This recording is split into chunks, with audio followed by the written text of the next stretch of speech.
This is one of the hardest rules to identify, to predict for the SAT, right? We might look at this and say, oh, okay, it's like a bunch of verbs, all right? It's verb tense.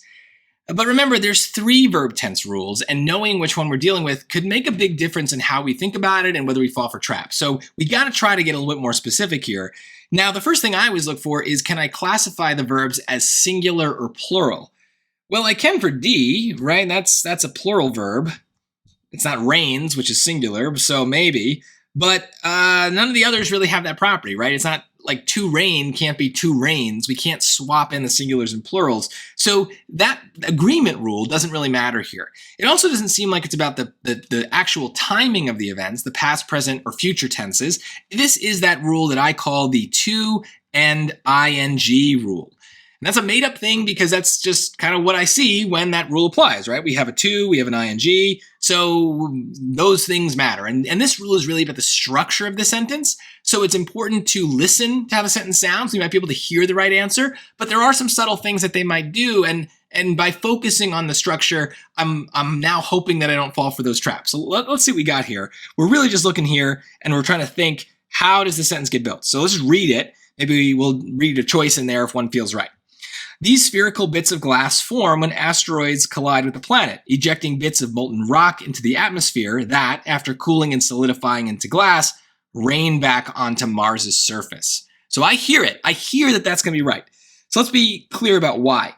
In my head, I am very confidently noticing this comma and this comma are telling me that I've got some extra clause. So let's kill it, right? So right here, after cooling and solidifying, that's just a big distraction. Right, so let's read the sentence without that and see how it sounds. These spherical bits of glass form when asteroids collide with the planet, ejecting bits of molten rock into the atmosphere that rain back onto Mars's surface. That, to me, is much more clear. Plus, if I try to substitute the others in, I don't think they would sound good. Ejecting bits of molten rock into the atmosphere that to rain back onto Mars's surface? That sounds terrible. Ejecting bits of molten rock into the atmosphere that raining back onto Mars's surface? I feel like if I'm going to say that, I need to continue that raining back down onto Mars' surface cause death and destruction, something like that. And then the same thing with the ing and having, right? Ejecting bits of molten rock into the atmosphere that having rained back onto Mars' surface, cause all sorts of problems, right? I feel like that the ings are building towards something that I never get to because the sentence ends. So maybe this is intuitive for you. Maybe like you just got D without ever thinking about a rule. Good for you.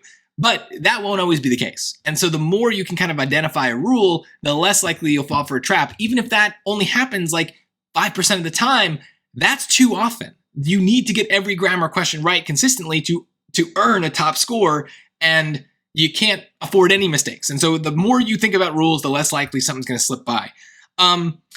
If you got something else, I am curious, put it in the comments. What did you pick? Why did you pick it? I think most of the mistakes on this question, I've taught this before, have to do with misreading the clauses. I think a lot of people actually just think about this as a past, present, future kind of question where our tense in the blank has to match tenses elsewhere in the passage. So you see ejecting and you want to really go, or even solidifying, cooling, and you really want to go raining to match. But that never crossed my mind because that's not part of the to and ing rule. The to and ing rule is about the structure of the sentence right here. So it's not about repeating a tense from somewhere else. And that's why picking the right verb tense rule can help you stay focused on the stuff that actually matters for that question.